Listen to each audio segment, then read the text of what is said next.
మానవీనూరు నియోజకవర్గం నందవరం మండలం నాగల్దిన్నె గ్రామంలో గత 2023 సంవత్సరంలో 9వ నెల 23వ తారీఖున మాల పరశురాముడు మరియు వైఫ్ ఆఫ్ పార్వతి వీళ్ళ దంపతుల యొక్క మహేష్ మరియు రేణుక ఇద్దరు కూడా అగ్రకులాల వేధింపులకి ఆత్మహత్య చేసుకోవడం జరిగినది. దాన్ని టేకప్ చేసినటువంటి తక్షణమే కేసుని ఇప్పటి వరకు కూడా పోరాటం సాగించి ఈ నెలలో దాదాపుగా 8,25,000 రూపాయల గ్రాంట్ని గవర్నమెంట్ నుంచి తీసుకురావడం జరిగినది. సమతా సైనిక్ దళ్ ఎప్పుడూ కూడా మాట ఇచ్చినాక మాట మీద నిలబడుతుంది. మాట నిలబెట్టుకున్నట్టుగానే మాట మీద నిలబడి కంపల్సరిగా దాన్ని పోరాటం చేసైనా సాధిస్తుందనేది మరొకసారి రుజువైంది.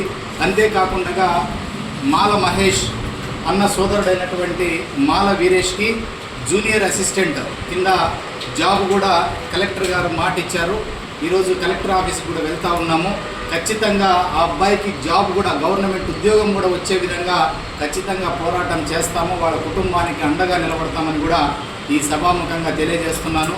కాబట్టి ఏదైనా సరే నాయకత్వం అంటే మాట నిలబెట్టుకోవడమే కానీ దాన్ని పోరాటం చేసి సాధించాలా కానీ మాటలతో చెప్పేటువంటి పద్ధతి అయితే ఈ సమతా సైనిక్ దళలో లేదు. కాబట్టి మా టీం ఎప్పుడు కూడా ఎల్లవేళలా మా జాతి బిడ్డలకు ఎక్కడ అన్యాయం జరిగినా తప్పకుండా అక్కడికి వెళ్తాము. ఆ కుటుంబాలకు అండగా నిలబడతాము. గవర్నమెంట్ నుంచి రావాల్సినటువంటిది ఏదైనా సరే పోరాటం చేసి సాధించి ఆ కుటుంబానికి రక్షణగా అండగా నిలబడుతుందని కూడా మరొక్కసారి తెలియజేస్తున్నాను. నా పేరు శ్రీ రంగయ్య. నేను సమతా సైనిక్ దళ్ స్టేట్ రిప్రజెంటేటివ్ని. జై భీమ్.